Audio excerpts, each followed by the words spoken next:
Hello, welcome to this episode of Hypnotist Bernie Exposition. Today is April the 16th, 2013.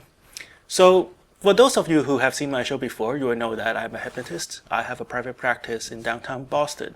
And yesterday, there was a terrorist attack at downtown Boston, very close to where I work.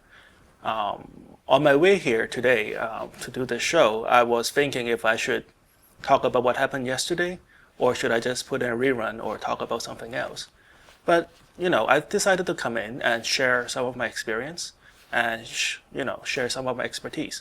Because I asked myself, what can I do today to help out this situation?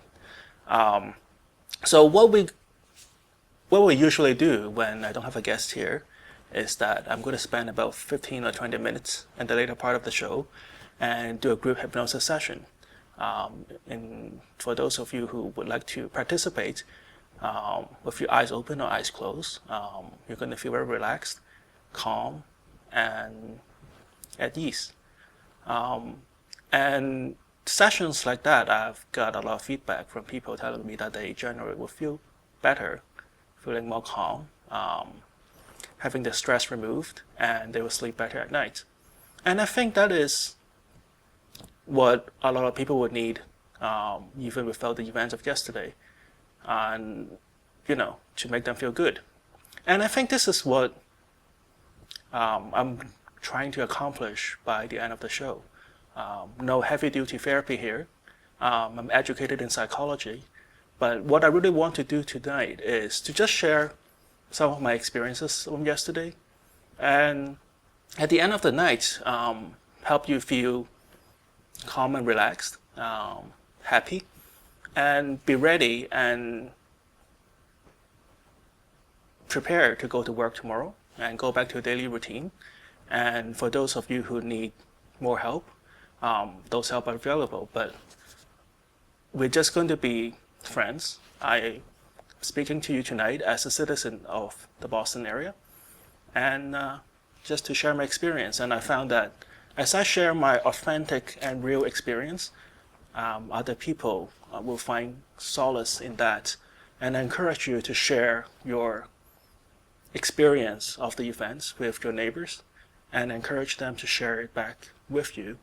And by doing so, without going heavily into academic psychology, doing so just help you feel better and help you alleviate a lot of the tension that you may be building up over the last day, especially with the 24-hour news cycle you have been watching, the rebroadcasts of the events over and over again.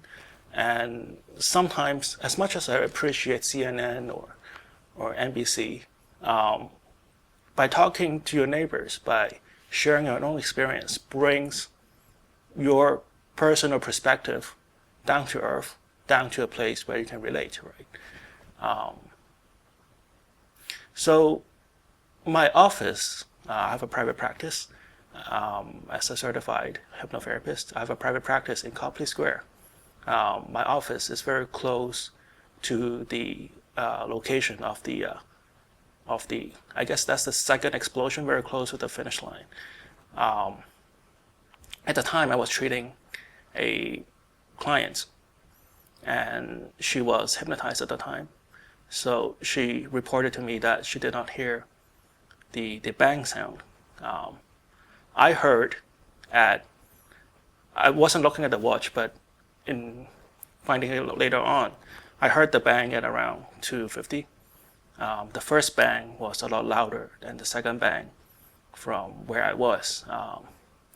I felt the building shake. It was a recorded session. Of course, I cannot play the tape because it was a confidential manner. But when I went back to the tape, I can clearly hear the metal of my desk vibrating. So I did not feel any force. And especially at that time, I did not, out of my wildest dream, could have imagined what had happened. I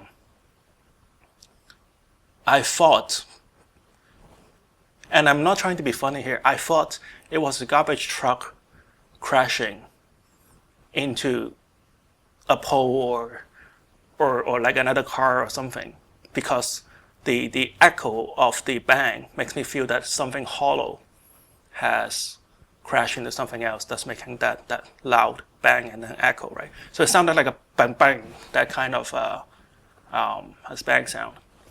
And I also thought that since it is Patriots Day and there's so much celebration going on, it was, in New England, we like to fire like a 18th or 17th century rifle into the sky to show our patriotism. I thought that was it, right? So fast forward to 15 minutes later, I walked downstairs, and then I found a lot of people congregating at the lobby around the television set. And I thought they were just watching the finish line of the marathon to see who won, right? I'm not a marathon runner. But earlier in the day, the whole city was in a very happy mood, People actually said hi to me. I don't know why. That has never happened before. People I've never met before smile at me. It's Boston, right? But when I walk downstairs and I hang out with this unusually large crowd, right? I feel that why are people so tense and why are people crying? And then this lady come up to me and she explained that there were 2 explosions at the Boston Marathon. And then I see a lot of people, as I look around, I see a lot of people in their yellow coats. So I could imagine that a lot of people have left the area into our building, because nobody would walk into our building, right? So it was very confusing at the moment. And then I found out that the cell phone service is down. And by that extent, the 3G service, my internet service on my mobile device is also down. Wireless internet was down, and even wired internet was down. I'm not sure if it was shut off or the traffic was so heavy in my area that nothing was going in and out. So on top of the confusion, I cannot get any information about what's happening around me. And on top of that, I think for a moment our location was locked down. The whole building was blocked off, and I was told that, I think or I may have misunderstood, but I was under the impression that we cannot go in and out of our area freely. And that was fine. I was just standing there watching CNN anyways. And then the situation became more confused when they were reported of even more explosions.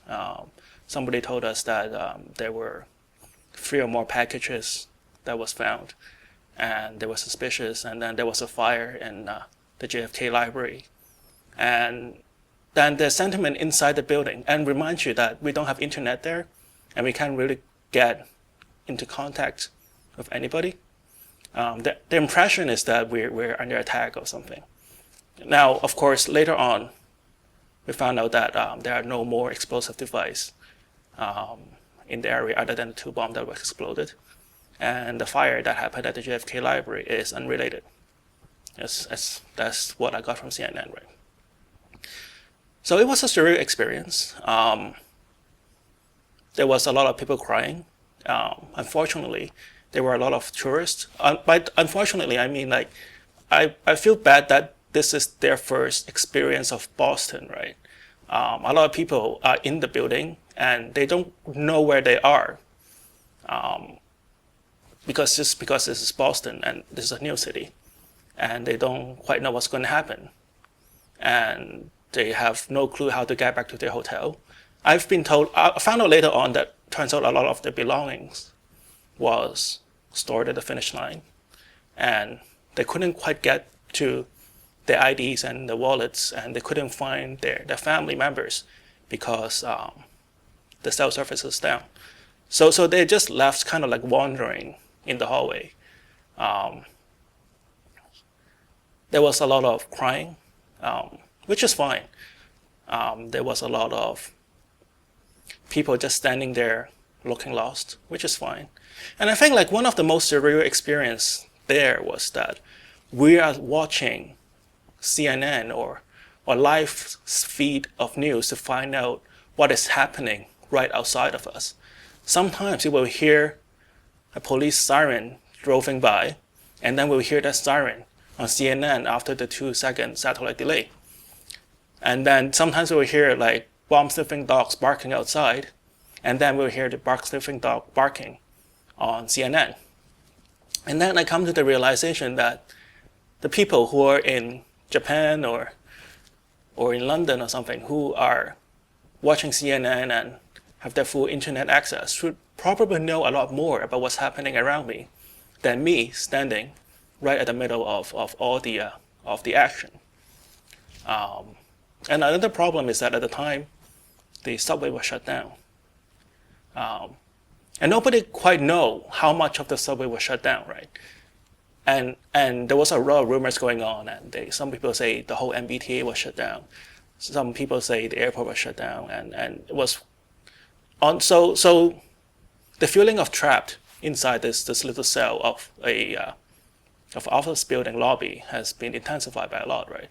So not only could you not get any information in and out, there's no way for you to find your loved ones and families, and you can.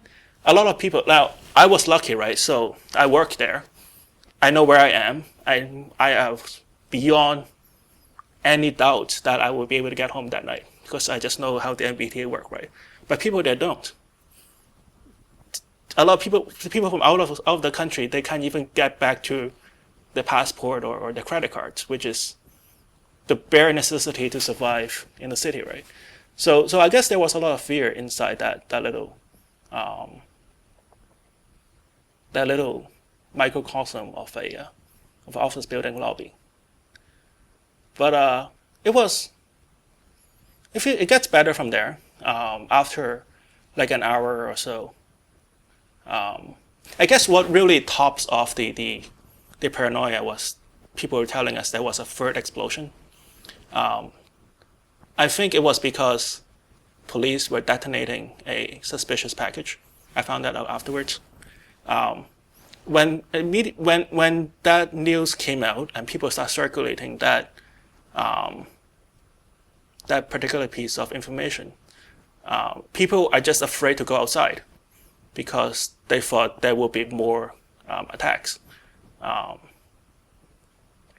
So that makes the situation a little bit more uncomfortable.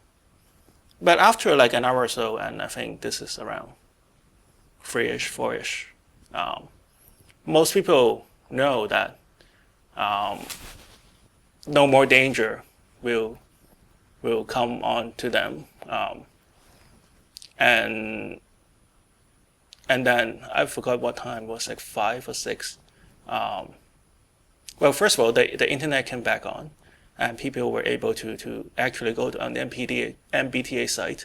MBTA is Boston's. In case you're not familiar with our term, it's Boston Subway, it's the Metro Massachusetts Bay Transportation Authority. So they run the subways, they run the bus, and we were able to go on the MBTA site and find out what bus is running, and around 5 o'clock. Everything is back to where they are, and as soon as I found the subways are back online, I was able to leave and come home. So that was my experience of the event. And then when I came home, I actually got a chance to get back on Facebook, and I found out that the whole world was looking for me. At the time, even when I'm standing next to the event itself, I did not quite get the magnitude of the destruction. The explosion I saw on screen, I hate to say this, but it doesn't look like a really massive kind of explosion. But now I found out that the reason why it caused so much injury is there was a lot of shrapnel. So the debate is still on whether or not it was intended to be a shrapnel or it was blowing up the debris of the environment. But that's that. But at the time, my impression and the impression of the people who are watching CNN did not quite see the magnitude of destruction. Of course, there's a lot of people running around, but you would expect that from a major event with 500,000 people congregating in a very small part. So those of you who never visited Boston, downtown Boston is really small. You can pretty much walk from one end to another in like half an hour. Copley Square is about, they talk about 15-mile block or 15-block area, but you can walk that 15 block in about 5 minutes. Well, if you walk fast, or if you walk slowly, it's like a 10 minutes walk from one end to another. That's Copley Square, and that's the area. Now, the metaphysical take home of this is that so my appointment actually showed up late, and she didn't call, right? So she was actually half an hour late for her appointment. So usually when in events like this, a lot of, it's not just hypnotists, dentists or doctor, they would just leave, right? But, I have a good sense to just wait a little bit and see if she will show up. And when she finally did, she told me that the reason why she was late was because her roommate wouldn't get out of the bathroom. So that was why she was late. And then afterwards, right, I realized that had she not shown up late, or had the session gone on time, or had I just left, or had she not shown up, or if there was more miscommunication and like I just dropped the session, what would I be doing that day, right? I would be sitting at a Starbucks very close to the center explosion. And my favorite spot is like right by the window, which is not a pleasant place to be when the incident happens. And I was talking to my client afterwards, and she said that she was planning to go shopping. Now, Copley Square is a very affluent, or like it's a posh area where you go to buy your Armani's and all your brand name stuff. And she was planning to go shopping when the session was done. If the session was done half an hour early, she would be on the street near the Mandarin Hotel. I'm not sure where exactly the blast is, but it was very close to the Apple Store, right? So she would be in that area. But lucky for us that her roommate staying in the bathroom had prevented serious injury or even death for me and her. And if you think about it, really, that it was, everybody have heard of this butterfly effect, right? So the flapping of the butterflies produces a motion that would cause a major effect on the other end of the world. So her roommate's decision to buy sushi at a gas station the night before have probably saved the life of 2 people the next day. Now that is my metaphysical take home for you. So we have about 6 minutes, 7 minutes. Let's do a quick relaxation session. A lot of you have been looking forward to that. Even I am looking forward to it for a little. So I want you to just sit back, put your feet flat on the floor. Now in a moment, I'm going to instruct you to close your eyes. And for those of you who would like to keep your eyes open, and you can do so, just find a spot and just focus intensely on it. Now for those of you who would like to participate in this experience with your eyes closed, I want you to just find a spot on the ceiling right now without tilting your head backwards. And just focus all your attention on that spot. That's right. And notice your breathing. And notice the tip of your fingers. And notice every strand of your hair. Just give it an awareness. Now, As you're still imagining on that spot, I want you to imagine yourself on a calm, quiet beach. That's right. And you can feel a warm, gentle breeze through your skin and your eyelids and your nose. Remember, just a minute ago you were becoming aware of the fingertips and every strand of your hair. Now feel the gentle breeze just slowly blows through your fingertips, as if you can reach out and feel the breeze. And you can feel every strand of your hair soaking in to the warm, gentle breeze. That's right. And you may even smell the ocean water, the salt water, or you may even smell the suntan lotion that you have put on earlier, or your friends have put on earlier. I'm going to count backwards from 3 to 1. When I reach number 1, I would like you to close your eyes and fully immerse yourself in this calm, quiet beach and feel every sensation that you have afforded yourself to feel right now. 3, 2, 1, sleep.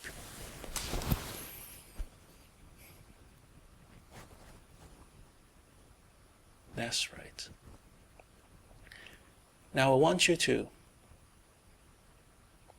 once again, imagine yourself back on this calm, quiet beach. And really feel. You don't have to think about why you're here. You don't have to think about anything else. Just allow yourself to feel. Physically sense the warm, gentle breeze on your fingertips, as if you can reach out and grab a hold of the wind. Feel this gentle breeze on the tip of your hair, every strand of your hair. And along with the warm ray of the sun, you can allow every last bit of tension melt away. And feel all the tension melting away on your shoulders, on your neck, on your arms and legs. And as it melted away, you can allow the warm, gentle breeze to just carry all your worries, all your tension, and all your stress further and further away, forgetting all the tension, forgetting all your worries, forgetting all your stress. At any point, you can close your eyes and imagine yourself back in this spot. It is very easy to do. All you have to do is close your eyes and imagine it, and it will happen again. And you'll feel the same vivid sensation that you're feeling right now. Now I want you to feel this warm ray of light, full of joy, energy, delight, just flows through your mind and body. It flows through and through and through. It keeps entering your mind and body, and it keeps flowing out down your toes and fingers. And feel this light force just keep flowing through you on and on and on, reconnecting with all the forces of nature, reconnecting with all the life forces, reconnecting with all the trees, the grass, the animals, and reconnecting you with the renaissance of the earth. That's right. Now this session may be over very shortly, but the feeling of calm and tranquility will be with you long after our time spent together. As I count from 1 to 5, you can come back to this room feeling great, feeling confident, feeling stress-free, calm and relaxed, and reconnected with the renaissance of the earth. 1, 2, 3. Take a deep breath in. 4. Just let out all the tension and stress right now. And 5. Welcome back. This is Hypnotist Bernie. Join me next week, Tuesday night at 7:30, CCTV Channel 9, Cambridge.